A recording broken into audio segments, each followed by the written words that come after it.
বিসমিল্লাহির রহমানির রহিম।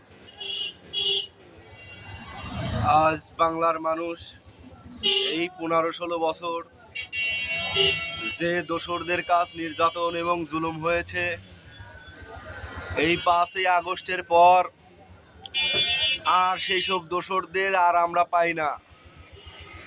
আমরা এখন দেখি চারিদিকে সবাই বিএনপি হয়ে গেছে। এখন কেউ আর আওয়ামী লীগ দেশে নেই, সবাই এখন বিএনপির লেভেল পেয়েছে।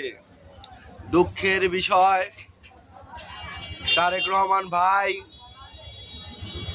আজ যে প্রোটোকলে আছে তার সাথে এই বিএনপি সাজা কিছু বুদ্ধিজীবী এবং ডিগ্রিধারী নেতা তাকে ভুলভাল বুঝিয়ে বিভিন্ন ইস্যুতে নিচ্ছে।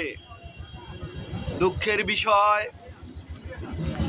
যে জিয়া ধানের শীষের নেতাকর্মীরা আজ অসহায় অবস্থা বিরাজ করছে, তাদের ভিতরে শূন্যতা। আজ টাকায় যদি বিএনপির লেভেল পাওয়া যায়, আওয়ামী লীগ পাওয়া সম্ভব নয়।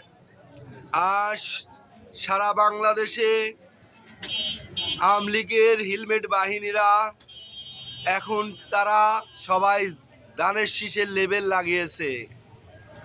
দুঃখজনক বিষয় যে সারা বাংলাদেশে সেই আওয়ামী লীগ কুলাঙ্গাররা এখন টাকার বিনিময়ে জেলা উপজেলা থেকে এই বিএনপির লেভেল লাগিয়েছে। তারা বিভিন্ন রকমের অপকর্ম করে এই শহীদ জিয়াউর রহমানের আদর্শকে বিকৃত করছে। আজ কেউ অভিভাবক না থাকার কারণে, সঠিক কোনো গার্জেন না থাকার কারণে, এই গ্রাম ওয়ার্ডগুলো ভালোভাবে পরিচালনা না করায়, সঠিকভাবে তদন্ত না করায় দিন দিন খারাপ অবস্থা হচ্ছে। দুঃখজনক বিষয়, লজ্জার বিষয়। এখন আমাদের জিয়া ধানের শীষের নেতাকর্মীদের একটাই লক্ষ্য, আমাদের মনে প্রাণে আমরা একটাই আশা নিয়ে আসি, হয়তো শহীদ জিয়াউর রহমানের সুসন্তান তারেক রহমান ভাই পারবে আমাদের পাশে এবং আমাদের নিয়ে সে কিছু করার আশায় আমরা আসি। এবং আমরা চাই সারা বাংলাদেশের জিয়া ধানের শীষের নেতাকর্মীরা যেন সত্য ন্যায়ের একটা বাংলাদেশ আপনাদের সামনে উপস্থাপনা হয়।